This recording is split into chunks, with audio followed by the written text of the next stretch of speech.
नमस्कार मित्रों, चरितम रघुनाथस्य शतकोटि प्रविस्तरम एकैकम अक्षरम पुण्या महापातक नाशनम। 100 करोड़ शब्दों में भगवान राम के गुण गाए गए हैं। उसका एक एक अक्षर ब्रह्महत्या आदि महापापों का नाश करने में समर्थ है। रात्रि का समय था कि एक संत कुटिया से निकले श्री राम जी के नाम का अजपाजाप करते हुए अपनी मस्ती में चले जा रहे थे। इस समय वे एक गहन जंगल से गुजर रहे थे। विरक्त होने के कारण वे महात्मा देशाटन करते रहते थे। वे किसी एक स्थान में नहीं रहते थे क्योंकि वे नाम प्रेमी थे। रात दिन उनके मुख से नाम जप चलता रहता था। स्वयं अजपा जाप करते तथा औरों को भी उसी मार्ग पर चलाते थे। लेकिन चलते चलते वे मार्ग भूल गए, लेकिन चले जा रहे थे और सोच रहे थे कि जहां राम जी ले चले वहां चलेंगे। तभी उनको दूर अंधेरे में बहुत सी दीपमालाएं प्रकाशित दिखाई पड़ी। महात्मा जी उसी दिशा की ओर चलने लगे। निकट पहुंचते ही देखा कि वटवृक्ष के पास अनेक प्रकार के वाद्य बज रहे हैं। नाच गान और शराब की महफिल जमी है। कई स्त्री पुरुष साथ में नाचते कूदते हंसते तथा औरों को हंसा रहे हैं। उनको महसूस हुआ कि वे मनुष्य नहीं प्रेतात्मा हैं। ये सब सोच ही रहे थे, तब तक संत को देखकर एक प्रेत ने उनका हाथ पकड़कर कहा, ओ मनुष्य, हमारे राजा तुझे बुलाते हैं, चल। वे मस्त भाव से राजा के पास गए जो सिंहासन पर बैठा था। वहां राजा के इर्द गिर्द कुछ प्रेत खड़े थे। प्रेतराज ने कहा, इस ओर क्यों आए? हमारी मंडली आज मदमस्त हुई है, इस बात का विचार नहीं किया। तुम्हें मौत का डर नहीं है? अट्टहास करते हुए महात्मा जी बोले, मौत का डर? और मुझे? राजन, जिसे जीने का मोह हो उसे मौत का डर होता है। हम साधु लोग तो मौत को आनंद का विषय मानते हैं। यह तो देह परिवर्तन है जो प्रारब्ध कर्म के बिना किसी से हो नहीं सकता। प्रेतराज बोला कि तुम जानते हो हम कौन हैं? तो महात्मा जी बोले, मैं अनुमान करता हूं कि आप प्रेतात्मा हो। प्रेतराज, तुम जानते हो मानव समाज हमारे नाम से कांपता है। महात्मा जी, प्रेतराज, मुझे मनुष्य में गिनने की गलती मत करना। हम जिंदा दिखते हुए भी जीने की इच्छा से रहित मृततुल्य हैं। यदि जिंदा मानो तो भी आप हमें मार नहीं सकते, क्योंकि जीवन मरण कर्माधीन है। प्रेतराज, क्या मैं आपसे एक प्रश्न पूछ सकता हूं? महात्मा की निर्भयता देखकर प्रेतों के राजा को आश्चर्य हुआ कि प्रेत का नाम सुनते ही मर जाने वाले मनुष्यों में एक इतनी निर्भयता से बात कर रहा है।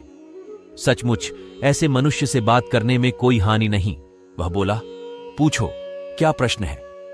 महात्मा जी, प्रेतराज, आज यहां आनंदोत्सव क्यों मनाया जा रहा है? प्रेतराज बोला, मेरी इकलौती कन्या योग्य पति न मिलने के कारण अब तक कुंवारी है, लेकिन अब योग्य जमाई मिलने की संभावना है।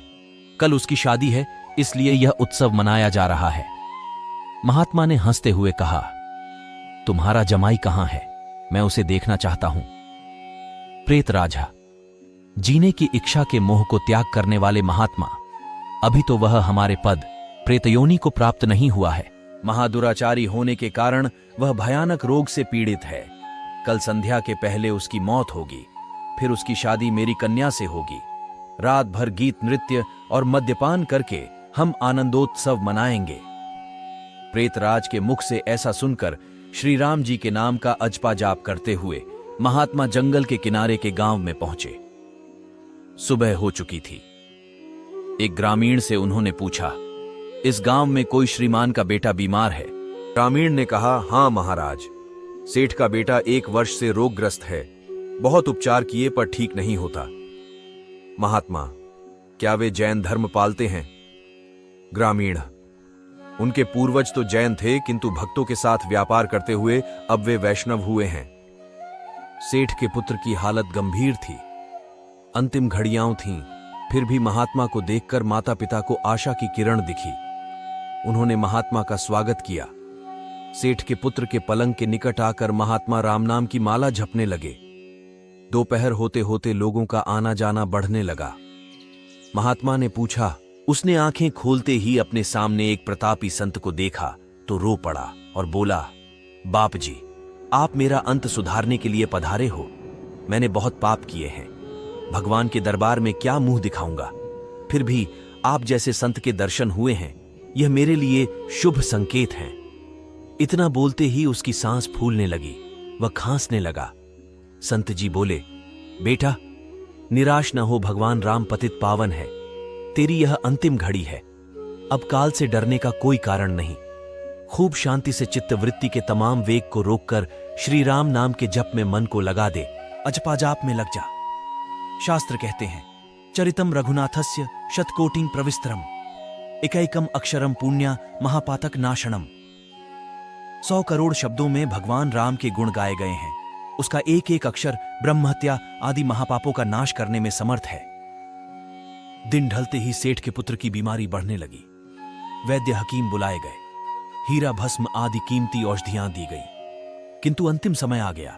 यह जानकर महात्मा जी ने थोड़ा नीचे झुककर उसके कान में राम नाम लेने की याद दिलाई। राम बोलते ही उसके प्राण पखेरु उड़ गए।